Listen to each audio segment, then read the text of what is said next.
close till I get up. Time is barely on our side. I don't wanna waste what's left. Road Anandapura ಅಂತ ಊರು. ನಮ್ಮ hotel ಹೆಸರು ಬಂದು Panjurli hotel ಅಂತ ಅಂದ ಹೊಸದಾಗಿ ಓಪನ್ ಮಾಡಿದ್ವಿ. ನಮ್ಮಲ್ಲಿ ಬರ್ತಡೇ ಹಾಲ್ ಇದೆ, ಆಮೇಲೆ ವರಂಡ ಇದೆ, ನಮ್ಮಲ್ಲಿ 3-4 ಥರದ ಒಂದು 7 ಥರದ ಫಿಶ್ ಇದೆ, ಮಂಡೆ, ರವಾ, ಕ್ಯಾಟ್ಲಾ, ಹರಿಗೆ ಅಂತಂದು.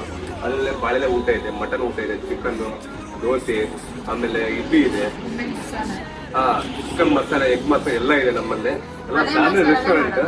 ಪೂರ್ತಿ ಮನೆ ಮಸಾಲೆನೇ, ಏನು ಆರ್ಟಿಫಿಷಿಯಲ್ ಯಾವುದು ಮಾಡಲ್ಲ. ಸೇಮ್ ಮನೇಲಿ ಹೆಂಗಿರುತ್ತೆ ಹಂಗೇನೆ ಮಾಡ್ಕೊಳ್ಳೋದು. ಹೊಸದಾಗಿ ನಾವು ಪಂಜುರ್ಲಿ ಊಟ ಮಾಡಿದ್ವಿ.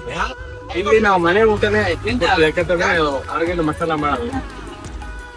ಯಾಕಂದ್ರೆ ನನಗೆ ಸಪೋರ್ಟ್ ನಮ್ಮ ಅಣ್ಣ ನಾವು ಮೂರೇ ಸೇವ್ ಮಾಡಿರ್ತೀವಿ. ಒಳ್ಳೆ ರೀತಿ ಈಗ ಮಸಾಲ ಓಪನ್ ಆಗಿ ಒಳ್ಳೆ ರೀತಿ ನಾವೇ ಅಡುಗೆ ಕುಕಿಂಗ್ ಎಲ್ಲ ಮಾಡ್ತಾನೆ ಮಾಡಿ ಎಲ್ಲ ಪ್ರತಿಯೊಂದು ಚಿಕನ್ ಮಸಾಲೆ ಇರೋದು, ಮಟನ್ ಮಸಾಲೆ, ಪ್ಲೇಸ್ ಎಲ್ಲ ಐಟಮು ಪ್ರತಿಯೊಂದು ಮನೆಯಲ್ಲಿ ಏನ್ ಮಾಡ್ತೀವಿ ಅದೇ ತರನೇ ಇರುತ್ತೆ. ಟೇಸ್ಟಿಂಗ್ ಪೌಡರ್ ಎಂತ ಹಾಕೋದಿಲ್ಲ, ನಾವು ಪೂರಾ ಸೋಕಿದ್ರ ತರಾನೇ ಮಾಡ್ಕೊಡ್ತೀವಿ. ತುಂಬಾ ಜನ ಹೇಳಿದ್ದಾರೆ ಚೆನ್ನಾಗಾಗಿ. ಆನಂದಪುರ ಬಂದ್ರೆ ಒಂದ್ಸಲ ಮೀಟ್ ಮಾಡಿ ಆಯ್ತಾ.